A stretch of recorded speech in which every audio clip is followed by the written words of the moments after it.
Welcome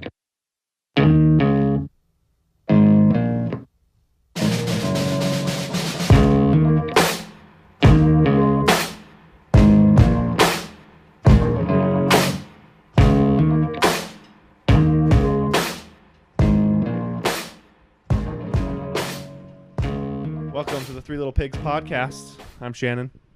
I'm Jackson. I'm Wes. And today we are going to talk about how to get jacked. That's right, guys. How to get that six-pack of your dreams. Go to the grocery store and buy it. Exactly. So I think that one of the big things with this is the social media age that we live in.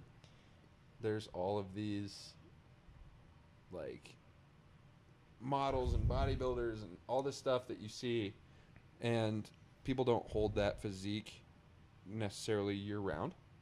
And I think that people assume that that's like a sustainable body type that they could, hold for a long period of time.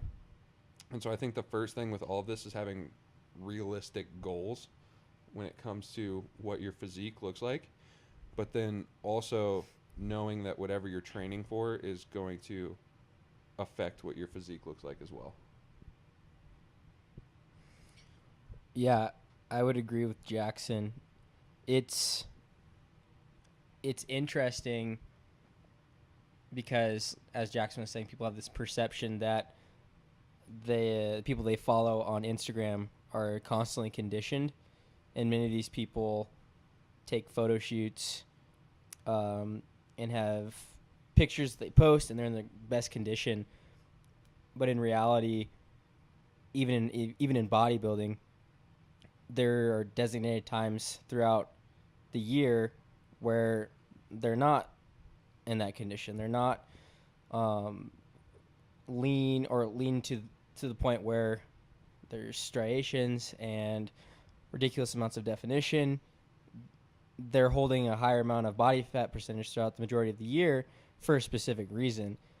It's not only just because it's more sustainable, because it is very hard to maintain a low body fat percentage in most cases. It's a little nuanced because genetics plays a role as well. But most of these guys in the off season are actually trying to get bigger, so they're in a caloric surplus, and they're actually carrying around a little bit more body fat than a lot of people, I think, realize. And then as they approach competition, then they start, going into some phasic structure with their dieting to get into a deficit and progressively get leaner and leaner leading up to their show. But I don't think it's a good sustainable goal. I think if you're going to compete in bodybuilding, then one, your sport is being the most conditioned you can possibly be on that specific day. But in many other sports and in life in general, it's very difficult and not very fun to have your calories in most cases that low to maintain that level of conditioning. Yeah, and I think most people, the first step needs to be to increase your muscle mass. I think most people walk into the gym right away, and the first thing that they want is to look like a Greek god. But the truth of it is, most people don't have a good baseline of muscle mass. And, the best way to gain muscle mass is through barbell strength training, like we've talked about before. But I think the first step in this process of how to become jacked is, number one, try to become as strong as you can, and try to put on as much muscle mass as you can within the first few months to year of training.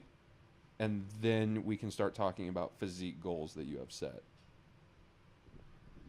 Yeah, I think when it boils down to it, getting jacked is pretty simple. A lot of people overcomplicate it, and we can talk about the details in this podcast. But really, as long as you're eating in a caloric surplus, you're progressively overloading both in weight or volume, especially volume to gain muscle mass, and you're doing it consistently over a long, and I mean a long period of time, especially as a natural athlete, hypertrophy takes years, okay? You're not going to get jacked in one cycle of being in a caloric surplus. It takes time. It takes, as Wes said, physically structuring your workouts, your training in Your ways, diet. your diet along with that, and hypertrophy and strength phases and all that junk. But really, it just takes time, and that's the biggest factor is time and consistency. You can do some stupid stuff and still get pretty jacked if you just do it for a long time and do it consistently and stick to a good diet. Most of that, Shannon was just saying, even if you accidentally get there, is most likely a result of very high volumes in training. You know, from an anecdotal standpoint, we coach powerlifters, and I coach a couple bodybuilders, and they're not small, but they haven't really considered a phasic structure or kind of an optimal approach to their programming. It's more, oh, this is what I read on bodybuilding.com, or this is what so-and-so did, or, somewhere along those lines, and it's just a ridiculous amount of volume. And as Shannon was saying, volume is a big contributor to hypertrophy. So you can, accidentally get there. I don't think that's the greatest idea. I think you should try to have some structure. But if you could, as Shannon was saying, it can be basic. If you can be in a caloric surplus and your training volumes are appropriate and usually relatively high, you can see decent amounts of hypertrophy. I think that what Shannon said as well, it's actually very simple, but what makes it very difficult to get the body composition that you want is the discipline required to do that. Yeah, it's simple, but it's still it's hard. Tough. It takes hard work. Yeah, it's tough. In my opinion, it's becoming strong just in general, not necessarily caring about your body composition, is a whole lot easier because you really just have to care about making sure that you're eating enough and make sure that your training is on point. And then for the most part, you're going to keep getting stronger. Yeah. But to worry about two different variables like controlling what your physique looks like and upping your strength, that's pretty difficult. And that's why we physically structure our training to shift priorities. Yeah. Whereas, like, if we're trying to put on a lot of strength, and the physique takes a back burner for a little while, so we can pack on some muscle mass, so we can pack on some strength, and so we can eat a lot of food. And then as we pull back from there, obviously, I think we do it less because physique usually isn't one of our goals as powerlifters. So we spend more time in that caloric surplus, more time trying to put on mass and strength, and less time trying to cut down. And I think too, I definitely think that that's for me and you, especially the big boys over here. I think that that's pretty true. A lot of our training, we don't necessarily care at all about what our physique looks like. It's more, the weight that we can move. And even in our super high volume phases, we're prepping so that we can move more weight in the future. Mm-hmm.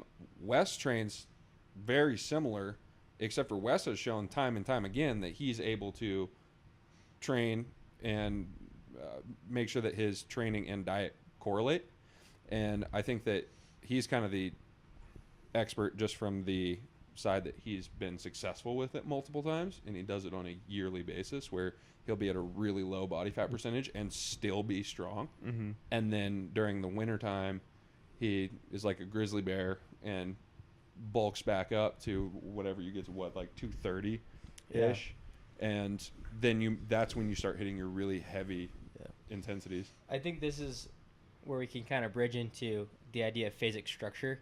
And although we're powerlifters, this can be considered for other strength sports or aesthetic sports such as bodybuilding, or even other sports in general, or just general fitness. Yeah, most people just want to train to look better. Yeah, exactly. And it's context dependent, but I'll use myself as an example. So, as Jackson was saying, I kind of have this phasic structure throughout the year, and so the reason for this is in a caloric surplus, I can handle higher volumes and recover better, and I'll do this for an extended period of time depending on where I'm at in the training cycle, and develop at this point in time I've been training for a while, so the amount of hypertrophy is nowhere near what it'd be like if you were a novice, but it's still potentially a pound, maybe 2 pounds of lean mass a year, which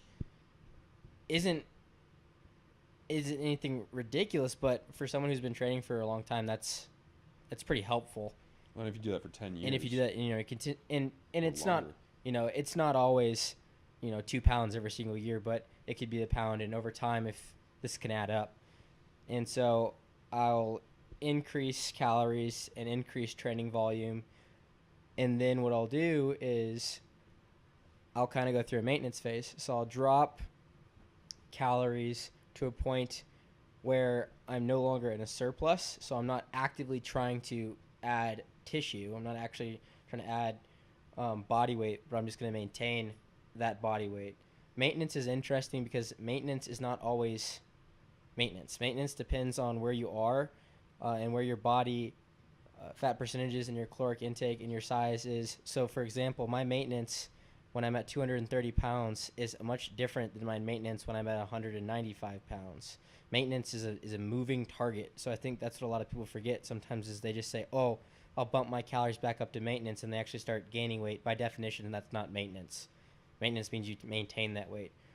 So back to what I was saying, I'll maintain for a little while, and then depending on if I have a competition or not, I may either go back into a caloric surplus phase or I'll go into a deficit. And the reason I go into a deficit in most cases during competition, and I would not recommend this for someone who is new to competing and is just going to compete in their first meet, because it doesn't really matter how competitive you are, just do it for the experience. But for myself, I am more competitive in a lower weight class than I would be in the 230, pound weight class, which is the 105 kilo weight class. I'm less competitive. And so I would cut down to around 205 pounds, which is the 93 kilo weight class. My Wilks would be better, and I wouldn't have gotten any weaker from that previous training cycle because I go into a deficit slowly. So what I do is I'll go into a deficit, and then once I kind of reach a level of just kind of psychological staleness, and it's really difficult to maintain that level of dieting, I actually take another maintenance. So basically the diet gets boring and the training diet gets boring and diet gets hard because you're in a caloric deficit. It's still challenging. You kind of feel, you definitely don't feel as good as you do when you're in a caloric surplus or maintenance.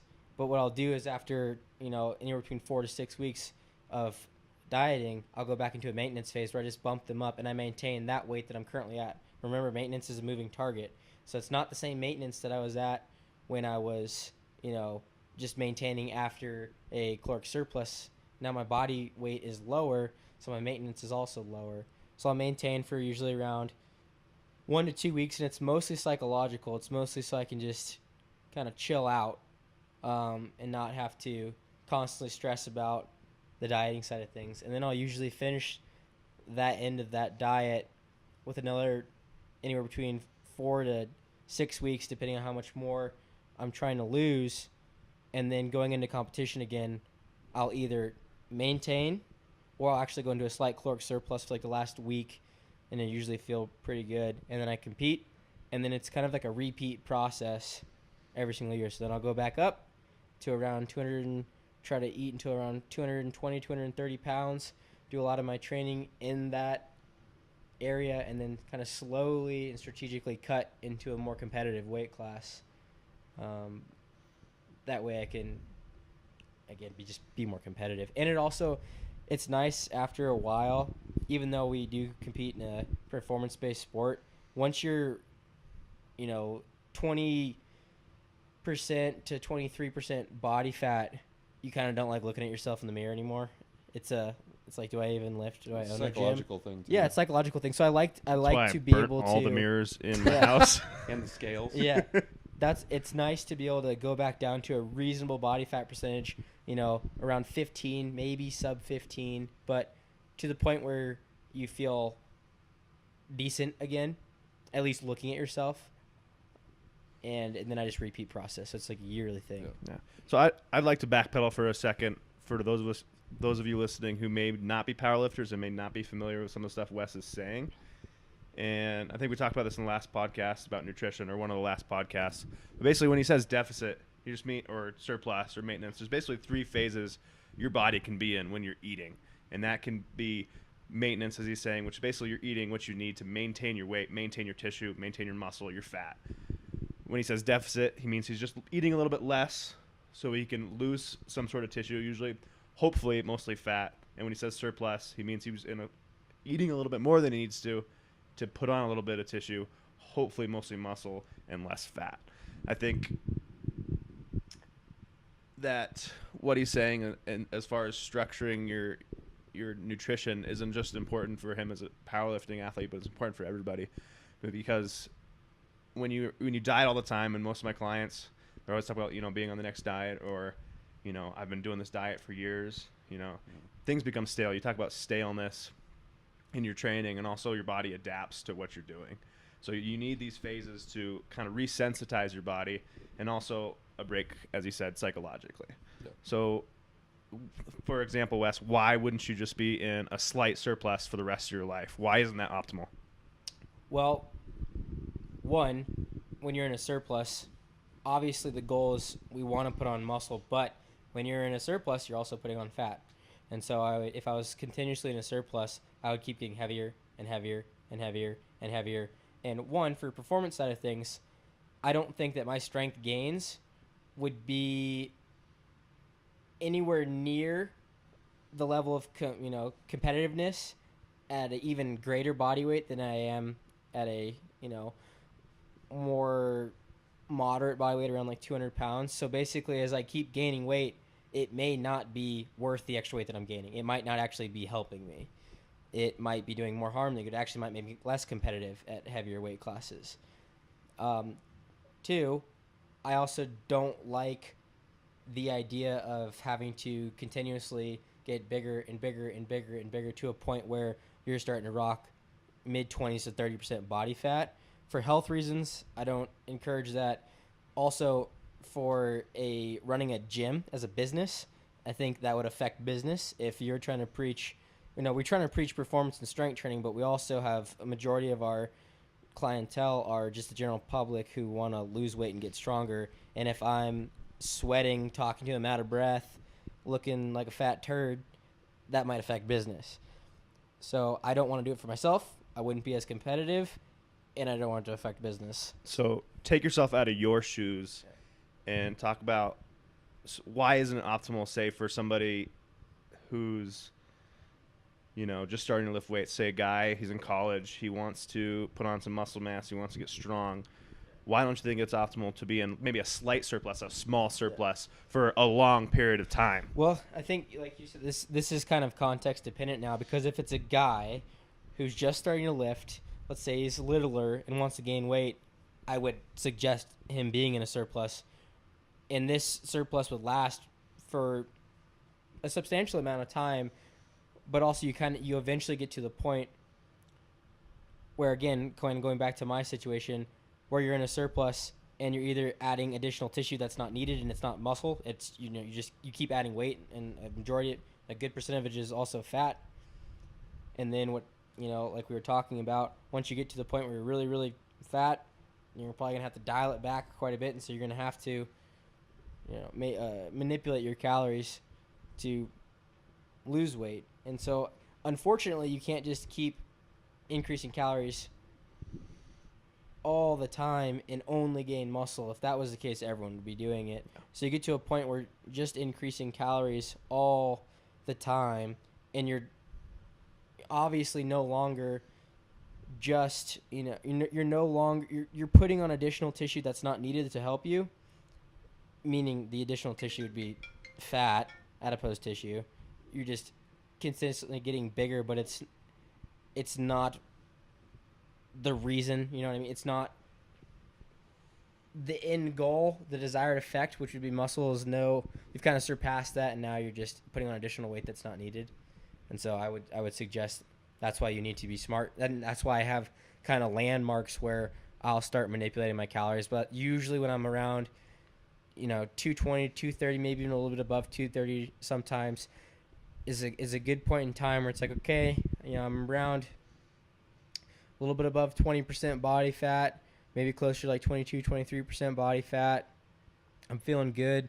I've had a good training cycle. I've increased my numbers anywhere between like 5-10 pounds Okay, now it's time to dial it back. Go through maintenance phase for a little bit, just maintain the weight that I'm at, so I don't continuously just keep gaining weight. I also think one thing that I've noticed is it's very easy once you develop these habits, because these are, we're trying to develop habits here. That way you can adhere to them in the long run. It'll help more than inspiration and motivation. It's just developing habits. So you need to be consistent with this. But once you eat in a surplus for a very long time, it can be very difficult to stop eating in a surplus.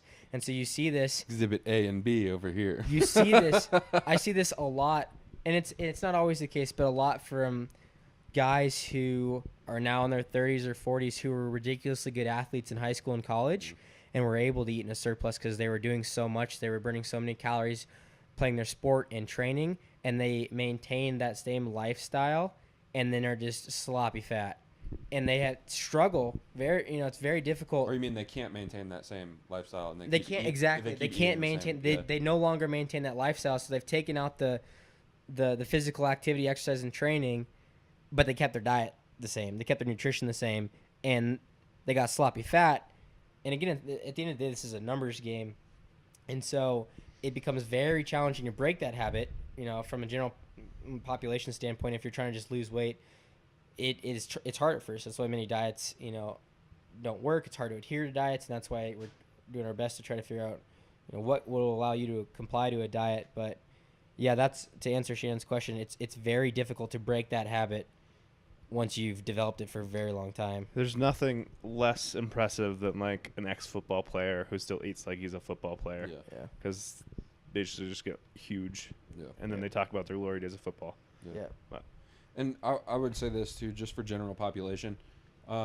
If you are a novice, I would say the first step in actually being jacked is to make sure that you are just trying to start off with some form of a linear progression and making sure that you're eating enough to recover for that next session. And we can worry about manipulating these calorie variables later. Yeah. But in the beginning, when you can make those kind of newbie gains, it's time to do that. Yeah. You can only do that once, so make the best of it. And the first step in being jacked, like I said earlier, is making sure that you have a solid foundation of muscle mass. Most guys just want to hop on a diet right away, but then they don't realize that they're going to look like an Ethiopian when they're finished. yeah.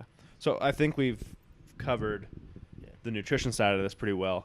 Obviously, a takeaway, you need to physically structure your nutrition. Okay. You need to eat enough to gain mass, and then you need to eat a little bit less to reveal that mass as you would. So I think we should talk about next how to kind of physically structure, or maybe not even physically structure. Let's just talk about how to train for hypertrophy, because I think a lot of people hear the word hypertrophy and they think, all right, let's go do a bro split in the gym. Let's hit a body part once a week. Let's crush chest. And the next day let's crush calves and biceps or something like that. Yeah. And I think most people hear hypertrophy and they think, I'm going to go be a bro in the gym. Yeah, I think this, again, all these questions for everyone listening, remember, are context dependent. And so we're just giving examples, and we're arguing a certain side. But remember, these require context. So if you're listening and we give a specific example from what we're trying to answer here, realize that may or may not pertain to you.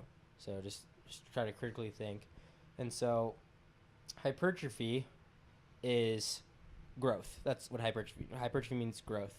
In this case, we're talking about muscular hypertrophy, which is muscle growth, in trying to increase the cross-sectional area of the muscle. The muscle fibers are just getting bigger. They're not multiplying. They're just getting bigger.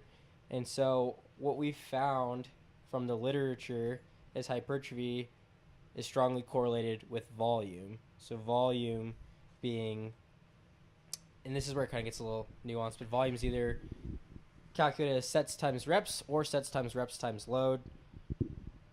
But we know that volume is strongly correlated with hypertrophy. So meaning one reason I think traditional bro splits like Shannon was describing work, even though they're suboptimal and they have low frequency, is usually the volume's really high. There are a couple issues with that we can get into, but I would suggest another thing that we've found through the research is having a frequency between about 2 and 4 times a week in that range is about optimal for hypertrophic gains. So we could talk about why potentially training less than that may be suboptimal, not necessarily, you might not be getting the best bang for your buck. So. Yeah, I think if we're talking frequency, the greatest benefit to frequency is the fact you can fit more volume in realistically. When in terms of hypertrophy, you can fit more volume in realistically 2 times a week than 1 time a week, crushing yourself 1 time a week, and you can fit more volume in usually and recover from it 3 times a week rather than 2. If there's been some studies saying that like if volume is equated over 2 versus 3 times, there's like no difference. There's no difference. Like no difference. But the benefit to 3 over 2 is you can split your volume throughout a week or throughout a mesocycle and handle more volume because you're going to recover from more rather than doing a shitload of volume in one day and being crushed for the next week. It can also be a good strategy for those who are short on time. Let's say that you can work out every single day, and that's fine, but you can only work out 45 minutes a day. If you had a higher frequency, it might be easier to hit the amount of volume that you need. So it can be helpful, and again, this is context dependent, but if you're within that range of the appropriate amount of frequency and your volume's equated. So this is an interesting thing too that Wes and I run into a lot is people will say that they're in a hypertrophy phase, but then they're eating in a deficit. Yeah. By nature, because you can't put on muscle mass in a deficit, that is not a hypertrophy phase. That's a volume phase. And I think that you need to realize that if you really are trying to put on muscle mass, that's the time where we need to increase volume and, like we had talked about, increase that caloric surplus, because you can't. I've seen this a lot, especially with like kind of wannabe bodybuilders, where they're cutting out all of their carbs and they say they're running a hypertrophy phase. They do kind of that bro split like you were talking about, 3 sets of 10 on everything, and their intensity is really low, but that's not a hypertrophy phase. Simply for the fact that you're not putting on muscle mass. Yeah, the training has to be, paired, as we talked about, with the phasically structured nutrition. Yeah. Your phasically structured training has to be paired with physically structured nutrition. Obviously, you can handle a little bit higher volume when you have more food, and you also obviously can't grow muscle without the proper building blocks, the proper nutrition. So, yeah. That, what Jackson was saying, said, again, is slightly nuanced because there are a few of you, and this is a few, who are novices and are potentially overweight. You could technically be in a deficit, lose body fat percentage, and gain muscle mass. But for the majority of you listening, it is damn near impossible, once you've been training for a very long time, to be in a deficit and add new tissue. Just damn near impossible, and even for a novice who's underweight, not optimal. It's not optimal, exactly. And it's still unlikely. Exactly, Yeah. not optimal. Yeah. I just know that there's going to be someone who's like, actually. Yeah. But yeah, I would totally agree. And another thing, too, to consider is, one, go back and listen to our podcast where we talked about linear progression. When you're training, and especially when you're doing a block, or you're in a high volume block, be appropriate with the amount of volume you can tolerate, because volume in general, all stressors, we'll use the analogy of the cup again. You can fill that cup up with all these different stressors in life, one of which is training stress, and you get to the point where the cup's overfilling. Do not just keep jacking up volume for no reason. One, if you're getting bigger objectively or you're getting stronger objectively, I would not suggest increasing volume. This is past the linear progression. This is past the novice. If you're making substantial gains with the amount of volume that you're tolerating, I would not continuously jack the volume up. I would not. Once you no longer are making progress, we need to evaluate how much volume you're doing and potentially increase or change the goalpost, meaning we go from a volume block into potentially a higher intensity, lower volume block, and we change kind of like the adaptation we're trying to go for. But yeah, be appropriate with how you increase volume. I've seen many guys who have had to help them with their programming because they'll just keep jacking up volume week to week to week to week, and then they get to the end of a training block and they hate their training. Their life's rough. They're not sleeping. They're beat up. Their relationships suck. You know, they no longer love training, which sucks. And so be appropriate. And they're also, you know, they're suboptimally performing at everything. So be appropriate with how you increase volume. I think that's an interesting point because I agree that you shouldn't continue to jack up volume until you're running into problems like that. But this comes down to a training philosophical debate where is it more optimal to do the minimum effective dose, or is it more optimal to reach towards your maximum recoverable volume? I think you should do the maximum adaptive volume. A maximal adaptive volume, but I think there's times you should go over that as well. But what you said is if you're making progress, don't add more volume. But what if you could make a little bit more progress by adding a little bit more volume? How would you know? Well, I think a factor of that. You're recovering from it still. Yeah. And a factor in that, though, depends on a couple of things that are not variables in the gym. And I think that I can speak from this one from experience is, you know, being married, having a business, going to school, all of this at the same time. Yes, I could add more. And I think most people, you know, it's different when we talk about like a real competitive powerlifter or someone who like they are actually doing this. But for me and for general population, I think it depends on where you're at in your life, you know, because yeah, I could add more and it would probably be more effective. But do I want to take the time, like Wes said, if we're going to use the cup and my cup is already full with stress, do I want to add another variable, which is one more day of training or even more time in the gym? Yeah. And so I think that that's if the answer is if you don't have a job and you don't have school and you're not married and you don't have kids to worry about, then sure, why the heck not? Why wouldn't you do that, you know? And it also depends on, you know, for me personally, what do I have going on that time of year, you know? So I think the right answer is if you're making progress, great job. If you're making progress, but you know that you can do a little bit more and even make better progress and it won't affect your life, then do that.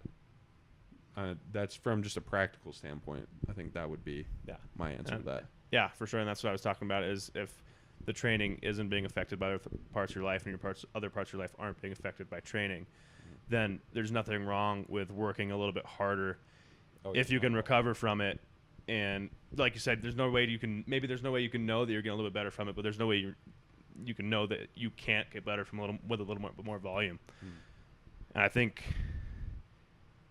it's kind of overrated, but it's also underrated in a sense in some circles that to get better, you got to work hard. I'm not saying jack up the volume tenfold until you're like run into the ground, but doing the minimum effective dose, even if you're making progress, doesn't mean you can't progress from a little bit more. Yeah, I think that this is also a moving target. Yeah. So as we're talking about, I'm not saying that volume does not need to go up. I'm saying volume needs to go up over time in a structured manner when it needs to go up. For example, like even in my training, I structurally increase volume, but it's not just randomly. It's like there's structure to it. But we're training within this, you know, kind of like made up range. It's not like these are hard and fast numbers. They're not set in stone. But we have the lower end, as Shannon was talking about, the minimum effective dose, which is basically the minimum amount that you need to do to see gains. And then you see this maximal recoverable volume, which is the most amount that you can do and actually see progress. And if you do even more than that, you're actually just hurting yourself. You know, you're doing more good or more harm than good, and it's just an inappropriate amount of volume. I think our volume should come within that range in this, you know, maximum adaptive range. And this is a moving target. And this is why and we can talk about this in a different podcast, why I'm a fan of auto-regulating your training. But also why I think it takes, unfortunately, get a good coach, but this still takes time. This is why experience is valuable, is because you can kind of troubleshoot through these situations, like, okay, what's too little, what's too much, Where can I train? I mean, it kind of like goes back to the idea of just the Goldilocks zone, just finding the right amount. And it's hard because it's not like, oh, you need 10 sets. That's the perfect amount for you. You're good to go forever. Because, no, it's a moving target. And, again, it's context dependent. Depends, like Jackson was saying, his lifestyle's crazy. He's got all these things going on. It also depends on your goals. But I think this is why experience is valuable, and having a good coach who can help you troubleshoot and help do your best to optimize your training is a good idea and a good investment. It's a moving target. It goes up and down, and it's important to realize you have to move it yourself progressively and gradually. Even if you're going to jack up your volume to as high as you can go, close to your maximum recovery volume, you don't jump from one end of the spectrum to the next. Yeah, exactly. It takes a gradual process. You talk about acute to chronic workloads and stuff like that, and your body can adapt to a lot, and I mean a lot more than I think some people think, but it takes time to get there. You don't start with 10 sets, or you don't start, and not that you should always do 10 sets, but you don't start at the high end. You start at the low end, and you gradually work yourself up, and that way you can see, am I recovering from it? Am I adapting? Because most people just like, all right, I'm going to do a hypertrophy phase. I'm going to go in and I'm going to do fucking 12 sets of everything. Yeah. And it wrecks them. Exactly. Whereas if you start at 3, go to 4, go to 5, go to 6, maybe you find out you have to cap it out there or just hang around there for a while. But it's super important to realize that if you do something like an acute amount of volume that's just insane, you're going to get hurt. You're going to feel like crap. So it's interesting because I did something in my earlier powerlifting years, did something similar to that, where I went from a strength phase where literally I was just doing like a 3x3 kind of for like, I don't know, maybe 6 weeks. But then literally once I finished that, I wanted to try German volume training, the 10x10, at whatever percentage. And that is one of the most, I did something to my shoulder. I never actually got it checked out, but it was to the point where I couldn't bench for 4 months because literally just jumping from, you have 9 total reps that you're doing through the entire workout, and then jumping to 10x10 and doing 100 total reps for that next phase within 3 weeks, I was destroyed. And so to just kind of titrate up your volume as you're going, I think that's an important part. And you can also, like you said, you can see, okay, am I recovering? Yes. Turn the dial up just a little bit. Okay, am I recovering? Yes. All right, turn the dial up just a little bit until you can get to a point where it's sustainable for your lifestyle and you're recovering. Yeah, exactly. And that brings up a very important part of all this is, as I said in the beginning, the most important part about getting jacked or getting stronger is time, and it's consistency. The biggest thing that's going to throw a wrench into that process is you getting hurt. So yes, you shouldn't jack up the weight or jack up the volume all the way at all. It's a terrible idea because the biggest thing that's going to haunt your progress is going to be an injury. And I think we've all dealt with them. They suck, and we'd probably be a lot stronger right now if we hadn't dealt with injuries in the past. So stay as healthy as you can. Yeah. And like Jackson's example was what I was talking about when I was saying don't just like inappropriately jack up the volume from, let's say a lot of you guys and gals who are listening have probably been lifting for a while and are starting to get interested in getting stronger. Maybe you've hit a plateau. Maybe you just started and are just interested in strength training. But that was a perfect example of going from something to something that was way too much stress, just from in the blink of an eye, basically. He said he ended one thing and started the other thing, and it was just because he wanted to try it, didn't really think about it, just wanted to try it, and it was way too much stress too quickly. So, again, we're trying to deal with the appropriate amounts of stress. In another podcast, we can get into the details of an SRA curve, so basically a stimulus recovery adaptation curve.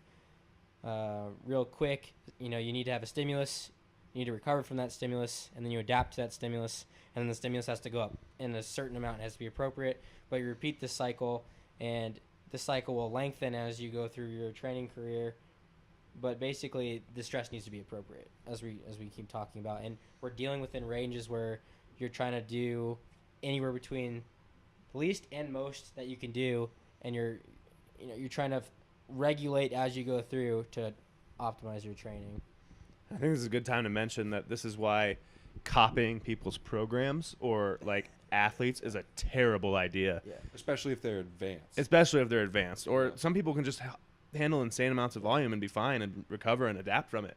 Other people get wrecked with, I have a couple of clients that, like, if you jack up their deadlift volume even a little bit, they get wrecked or Yeah. can't recover from anything. Everybody has a different situation. Everybody's body's a little bit different. Everybody's training history is a little bit different. I think that's the most important. Everyone's lifestyle is a little different too. Yeah. That's what I think this is when the individual differences does come in. Yeah.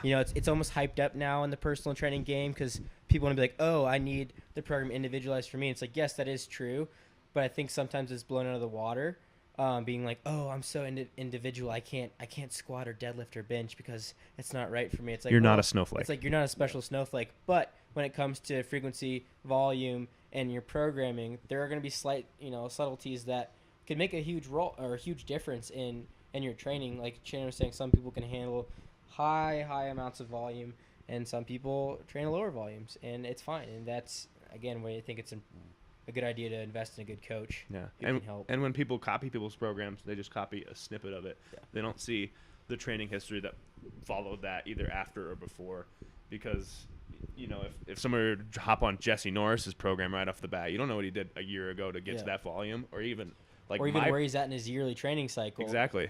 Or even my programming. If somebody were to hop on doing Joe's I would die. 6 sets of 6 at I 8, would die. twice a week. I didn't start there. He didn't have me start there. Yeah. If somebody were to hop on that right away, that they'd get crushed. Yeah. Yeah. So I think that's Well, that's why you have a coach to lead you through that process, Yeah. or you do the research yourself. You learn these concepts, and then you can do it yourself, like Wes does for himself, like we've all done to ourselves, and like we do for other clients. And I would suggest a great starting point is start with the minimum. You can always add more. Yeah. Compared to start with the maximum and then try to take away. Always Because start easy. Start easy and always try to leave a little bit in the tank as well. I think that's a really solid training philosophy, especially for newer lifters. But anyway, let's bring this all the way back around to how do you actually be jacked, and let's sum it up in easy to understand language. So number 1, put on some muscle mass right off the bat. And we do that by eating and lifting progressively higher amounts of weight and more weight. Yeah. Mhm. And then number 2, once you have a muscle mass or a base of muscle that is good enough, go into a caloric deficit and make sure that your volume in your training correlates with that deficit. And that way you can kind of drop your body fat percentage a little bit, and you can show the world what you're working with, and feel a little bit more comfortable with your body fat percentage and how you look in the mirror. Yeah, I would agree and say that and that last part with going into a deficit is for those of you who want to get lean, who want to be, at a body fat where you could be quote unquote tone and defined and have a beach bod. Like if that's your goal, that's great. If not, and you just want to keep, getting bigger, that's fine too. But again, realize that if you're just in a caloric surplus the rest of your life, it's not just going to be muscle you're putting on, Shannon. But it's fun. Yeah. But I like crackers. Yeah. And over all this stuff, again, I can't stress it enough, the biggest components are time and consistency. Yeah. Nobody gets big in a week unless 100%. or hop on some testosterone and some tren. Yep. That always works. All right. Thanks for listening. Later. Deuces.